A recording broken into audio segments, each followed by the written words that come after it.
Starla Barnes out of Kalispell, Montana. Starla, good to have you on the show. Thanks for being with us.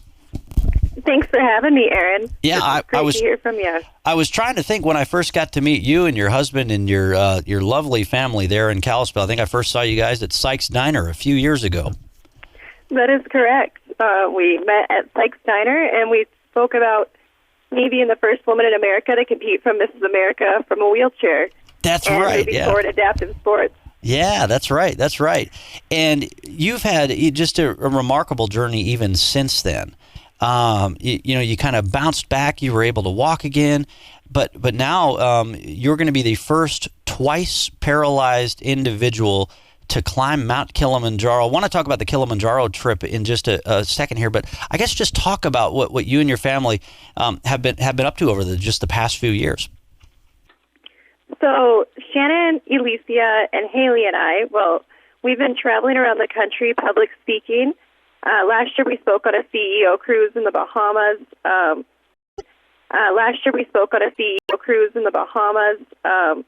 Speaking about overcoming your trials and tribulations. But the year before that and part of last year I was on bed rest. They found hundreds of polyps inside. We talk medical stuff all the time around here, and so it's important stuff to share with folks, yeah. And so this will be my first time truly back up and back with our community besides moving forward adaptive sports this summer where we take our vets and differently abled out to do, sled hockey, kayaking, whitewater rafting, zip lining, wakeboarding, wake surfing, but my first trip out of country after being on bed rest this last year. Wow. How do you overcome, you were paralyzed and then you're able to walk again, which is remarkable in itself, but then you get paralyzed again. I mean, how are you able to not let that just defeat you? Well, I truly think that for me, my father was crushed in the Colgan building at a young age here in 92.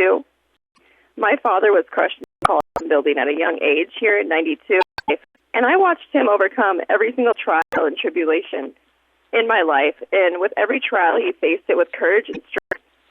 And he taught me to always look forward and never look. And my husband and my daughter and my community has helped push me forward in my faith as well. How old is your little girl now, by the way? Well, we actually have two little girls. I have one that's my biological daughter and one that's my stepdaughter, but they're both mine. That's great. Alicia, my bio daughter, is 7, and Haley is 9. Wow. Yeah, because I remember it must have been Haley was just tiny when I saw you guys. So it's been a few years then since I first saw you at Sykes. I think that one was actually Alicia. That was Alicia. Okay. Yeah. So I understand you're leaving for New York City on January 31st. You'll head to Africa just a few days later. Not just you, you're actually going to be climbing Mount Kilimanjaro. It's not just you. You'd be the first twice paralyzed individual to do this, but there's going to be 4 other paraplegics along with you. Yes. Well, there's actually going to be 3 others. 3 paraplegics, a crew of veterans that have PTSD, and a few doctors and family members going up with the athletes. That's remarkable. Yeah, that's something that's kind of on my bucket list one day. I'd love to hit Kilimanjaro. They actually get snow up there and everything, even though it's in Africa, right there basically in Tanzania, but really close to Kenya. So how are you going to do it? Is the trail pretty accessible from a wheelchair standpoint all the way up to the top?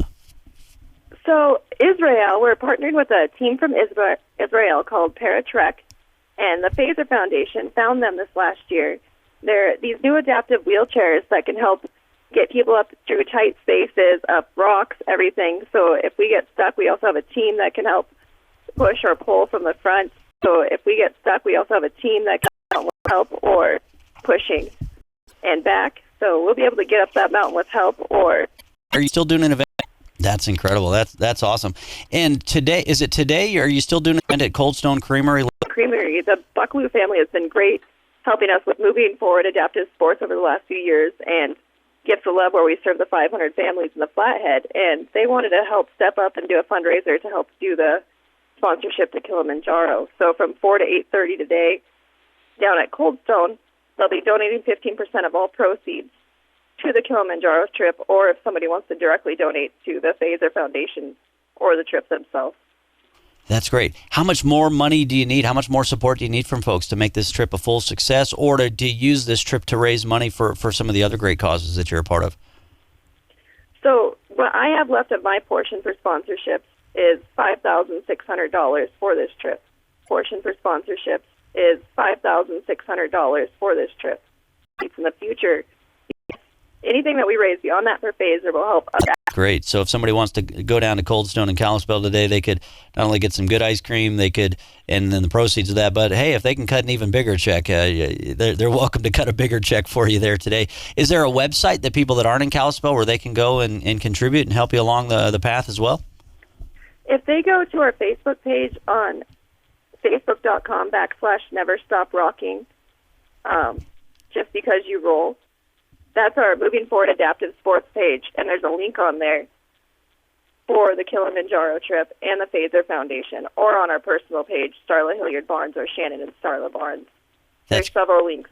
Yeah, and I did share one of your posts with the Cold Stone Creamery news later today. I shared that my Facebook page, facebook.com/Flint Report as well. So anybody who might be following me there, you can see the details also and find out how to follow them on Facebook. So when you get back from Kilimanjaro in February, then what's day-to-day life like for you after that? So we'll go back to making sure that all of our vets and differently abled in the Flathead can go back to doing adaptive sports here in the Flathead. From everything, like I said, from sled hockey, whitewater rafting, zip lining, wheelchair basketball, hand cycling, horseback riding, wake surfing, and wakeboarding, and so on. We're working with the community in Whitefish Marine right now to create new equipment for wakeboarding and wake surfing this summer, and they're doing a fundraiser to create more equipment in December.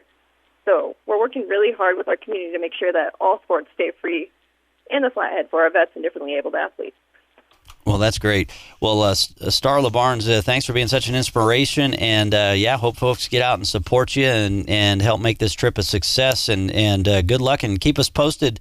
Maybe we can share some photos, or maybe even chat with you via WhatsApp or something when you're over getting done hiking Kilimanjaro or something like that. That sounds great, Aaron. I will definitely send you over some photos and some links to the trip. We'll have a videographer and photographers up on the mountain, so I know we can definitely get you some great images and videography. Perfect. That sounds great. All right. Well, thanks so much for calling in this morning. Good to chat with you again. Thank you so much, Aaron, for having us, and it's such a pleasure to always speak with you. Again.